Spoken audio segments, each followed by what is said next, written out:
नमस्कार। हमारी इस खास पेशकश में आपका स्वागत है। मैं हूं आपके साथ महेंद्र विश्वकर्मा। हर दिन हम एक नया एनालिसिस कर रहे हैं और ये एनालिसिस हो रहा है अंचलवार। तो आज बात होगी बुंदेलखंड की। बुंदेलखंड में 4 संसदीय क्षेत्र आते हैं और इन चारों संसदीय क्षेत्र में कैसा रहा मतदान, आखिर उन संसदीय क्षेत्र की विधानसभाओं में क्या रहा मतदाता का मन और उसने किसको किया होगा मतदान। हम सिर्फ उम्मीदें जता सकते हैं, एक प्रेडिक्शन दे सकते हैं, लेकिन आज चर्चा इसी पर करेंगे कि आखिर इन लोकसभा क्षेत्रों में जो मतदान हुआ है वो कम जहां हुआ है वहां क्या समीकरण है और जो ज़्यादा हुआ है वहां किसको क्या उम्मीदें हैं। ये सब चीज़ें यहाँ पर इसलिए क्योंकि अंचलवार भी बड़े महत्वपूर्ण परिणाम जब आएंगे तो इसको लेकर एक चर्चा जरूर होगी कि किस अंचल ने भारतीय जनता पार्टी का साथ दिया तो किस अंचल में कांग्रेस प्रभावी है। तो देखिए, 4 संसदीय क्षेत्रों पर हम बात करेंगे, जिसमें सागर है, टीकमगढ़ है, दमोह है और खजुराहो। सबसे hot seat Khajuraho. Hot seat इसलिए क्योंकि वहां से भाजपा के प्रदेश अध्यक्ष मैदान में, हालांकि उनके मुकाबले में कोई मैदान में नहीं है क्योंकि वहां जो इंडी गठबंधन के प्रत्याशी का पर्चा था वो निरस्त हो चुका था और बाकी के निर्दलियों की भूमिका अब जितनी रही हो या जनता ने उन निर्दलियों को जितना साथ दिया हो, वो 4 जून को जब नतीजे आएंगे तब हम इस पर चर्चा करेंगे। तो देखिए, दमोह लोकसभा में जो है कितना मतदान हुआ या सागर में कितना मतदान हुआ, इन सब चीज़ों पर हम आज बात करेंगे।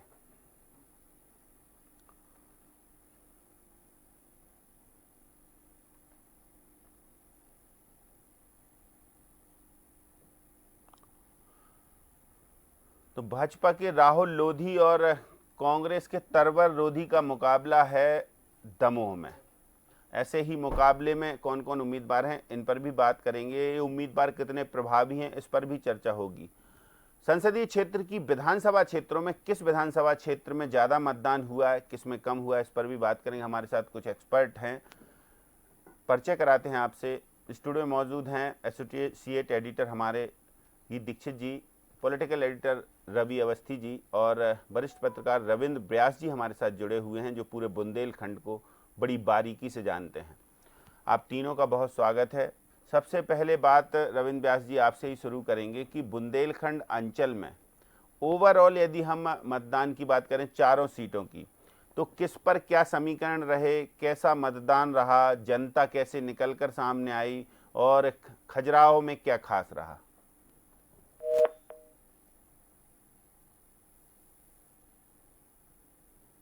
जी, रविंद्र व्यास जी से थोड़ा कनेक्टिविटी में कोई दिक्कत हो रही है, उनके पास वापस चलेंगे।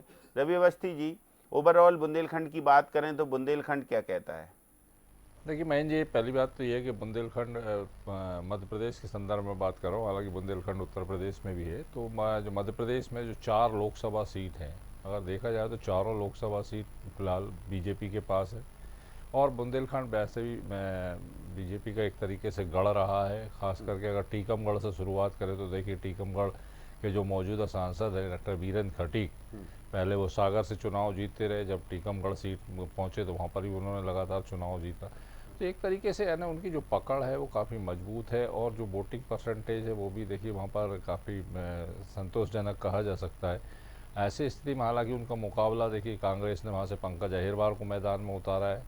मुकाबला तो है, लेकिन जो जो डॉक्टर वीरेंद्र खटीक केंद्रीय मंत्री हैं और उन्होंने काफ़ी क्षेत्र के विकास के लिए काम भी किए हैं।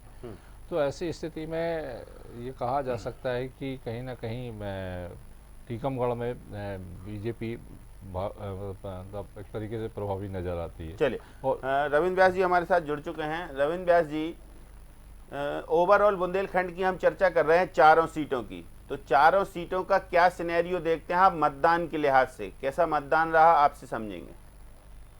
मतदान तो चारों सीटों पे कम हुआ है पिछले वर्ष की तुलना में, पर जिस तरह के सिनेरियो है उसमें एक बात बिल्कुल क्लियर कट है कि चारों सीटों पर बीजेपी अपनी बढ़त बनाए हुए है और ये आमतौर पर ये लोगों का भी मानना है कि चारों सीटों पर बीजेपी अच्छे बहुमत से सीटें जीतेगी। तो बुंदेलखंड में कुल मिलाकर हम ये कह सकते हैं कि भाजपा का मुकाबला किसी से नहीं है, उधर एक तरफा है, ऐसा? हाँ, लगभग हालात तो ऐसे ही है। क्योंकि अब जैसे खजुराहो सीट पे आप देख लो कि कांग्रेस ने एक तरह से छोड़ी भी है। दमोह में एक दूसरे को लेके आए, वो जो बंडा के पूर्व विधायक, उनको लेके आए।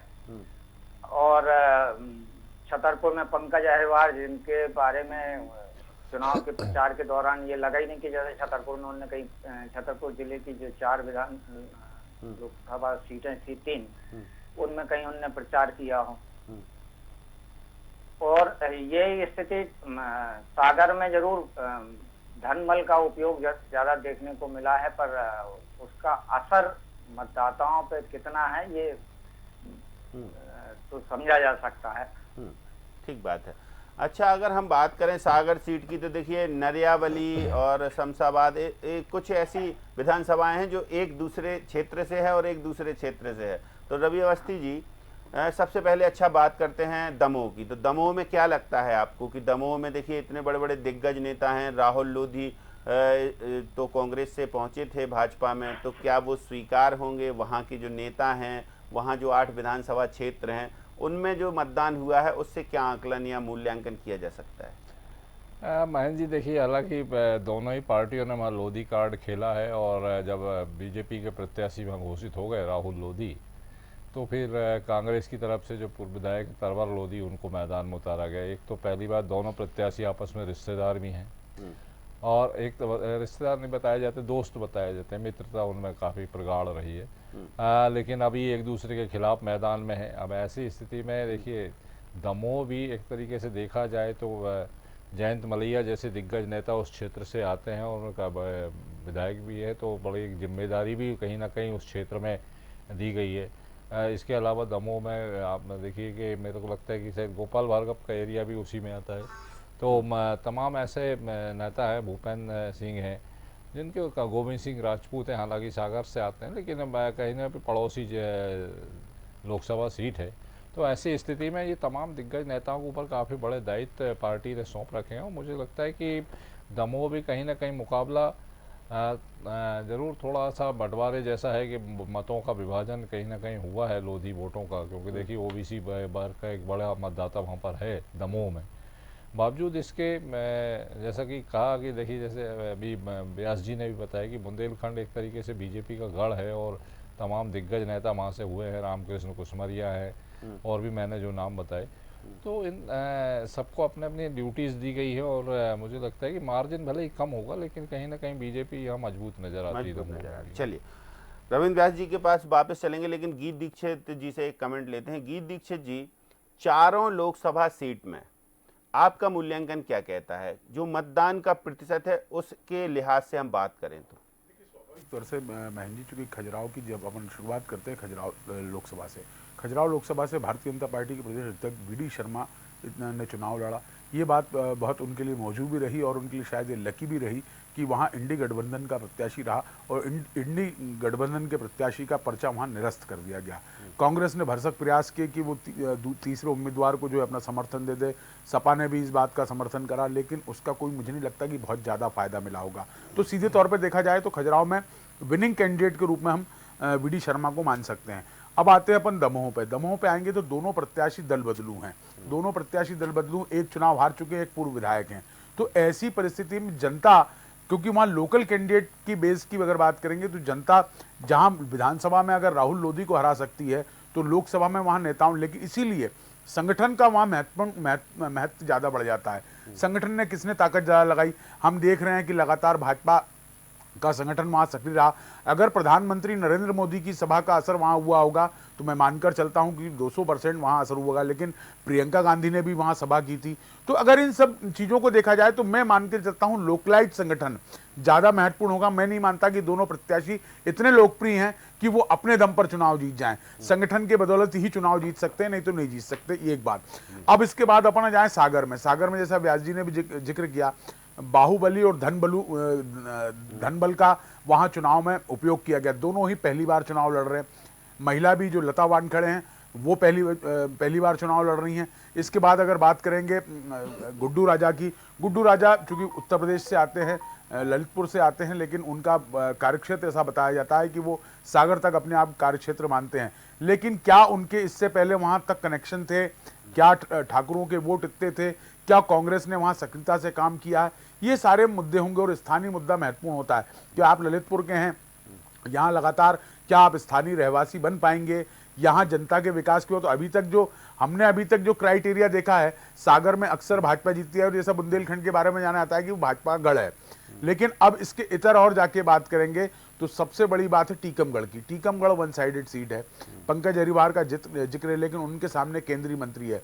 और ये माना जाता है कि Virendra Khatik low profile leader हैं। वो कभी स्कूटर पे देखे जा सकते हैं, कभी पैदल पे दिखते हैं, कभी वो जनता के बीच खुद पहुंच जाते हैं, घरों में पहुंच जाते हैं।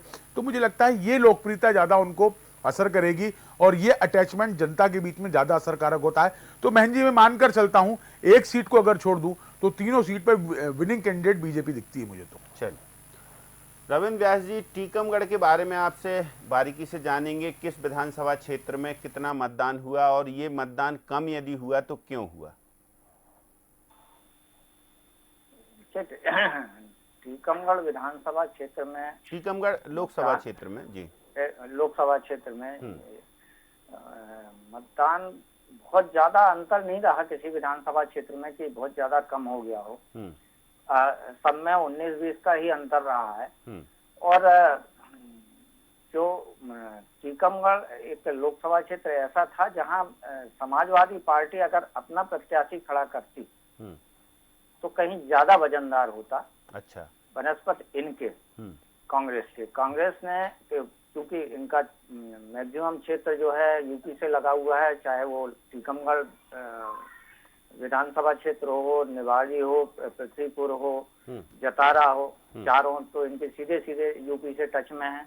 इसी तरह छतरपुर जिले के महाराजपुर आपके, और छतरपुर प्रॉपर का भी हिस्सा भी कुछ लगता है। लेकिन ये 6 सीटें जो है इनको सीधे टच में उन यूपी के लगती हैं। तो ये उनको असरकारक होती, पर उनने खजुराहो को चुना। तो ये समीकरण तो उन्होंने शुरू से ही बिगाड़ लिए थे। अब पंकज अहिरवार का कोई बहुत ज्यादा यहाँ पे अटैचमेंट नहीं रहा छतरपुर से, ना कोई ज्यादा उनकी प्रभाव रहा है। इनसे कहीं ज्यादा वजनदार किरण अहिरवार होती, जिनको पिछली बार टिकट दिया गया था। तो वो छतरपुर में भी उनका अटैचमेंट रहा है और टीकमगढ़ में भी रहा है। छतरपुर में और महाराजपुर में 57 और 58% ही वोटिंग हुई है। ये वोटिंग का परसेंटेज आखिर घटा क्यों?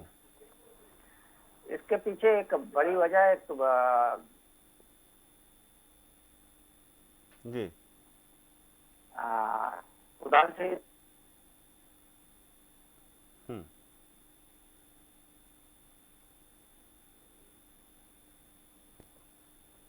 जी चलिए रवि अवस्थी जी के पास चलते हैं। रवि अवस्थी जी, ये जो 50-60 के बीच में मतदान रहा, जहां वहां कांग्रेस कह रही है कि हमें लाभ होगा, तो क्यों होगा उसको लाभ?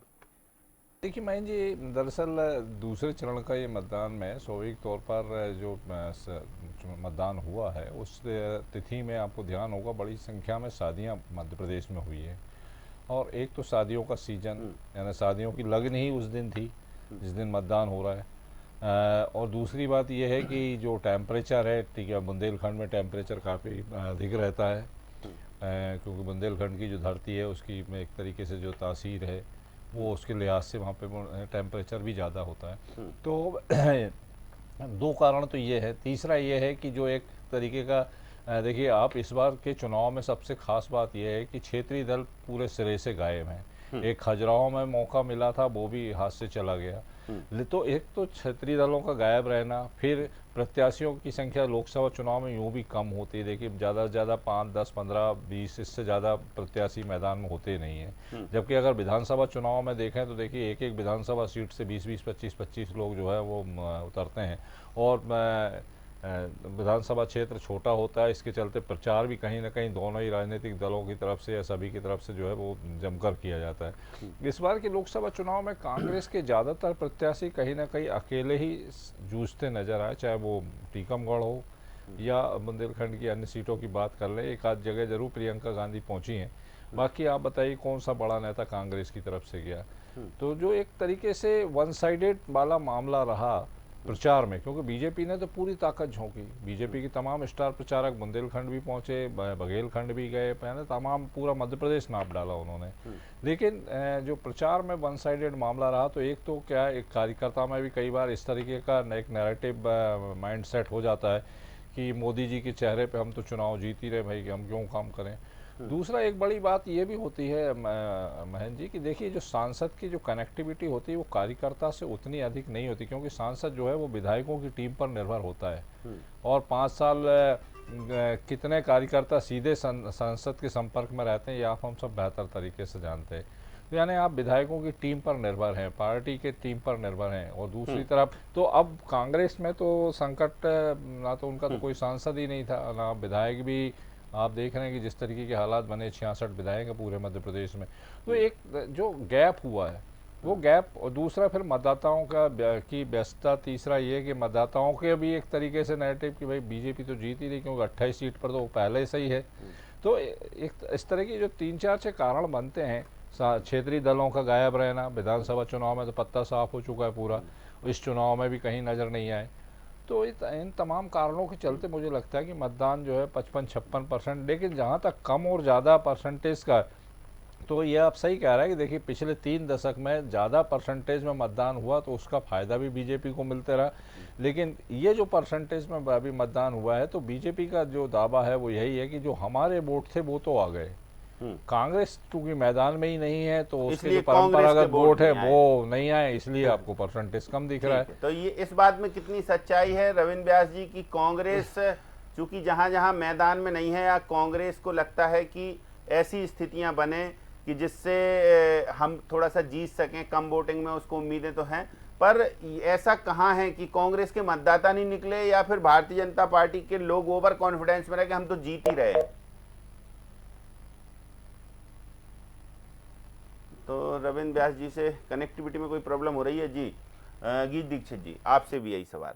देखिए सबसे बड़ी बात है कि जैसा कि रवि जी ने भी कहा और इससे पहले भी महेंद्र जी बात आ चुकी है। देखिए स्वाभाविक तौर से कि जो कनेक्टिविटी है वो तो लोकल कैंडिडेट के आधार पर ही रहती है, लेकिन क्या मुद्दे रहे, क्या बातचीत कही और दावे प्रतिवादे कितने रहे। देखिए अगर लोकसभा को हम अगर इलेक्शन को देखेंगे तो लोकल बेस्ड इलेक्शन नहीं माना जाता, उसको जो है क्षेत्रीय आधार पर आप नाप तोल नहीं सकते, क्योंकि आपने जो मुद्दे उठाए, आपने जो बात रखी है वो कितनी ताकत से रखी और आगामी रणनीति क्या है इलेक्शन के बाद की, वो अगर जनता को असर करती तो मुझे लगता है क्षेत्रीय बातों पर ज़्यादा महत्व रहता है। दूसरा, लोकसभा क्षेत्र इतना बड़ा होता है कि आप क्या वहाँ तक एक एक ग्रामीण क्षेत्र तक एक एक, मैं तो मानता हूँ कि एक एक विधानसभा के अगर आप तहसीलों में पहुँच जाते हैं तो बड़ी बात है।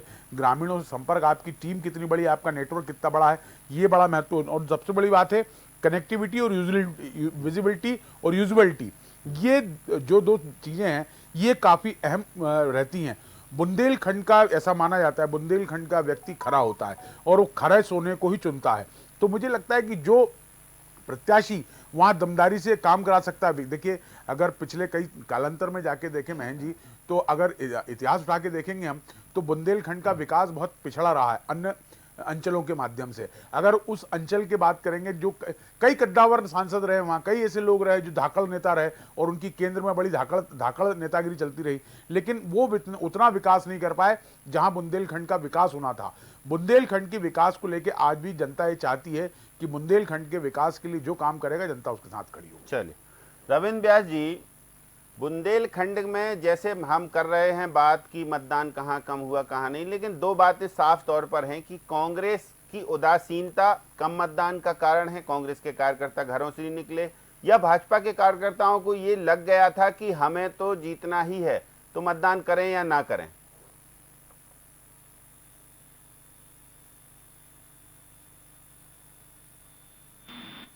जी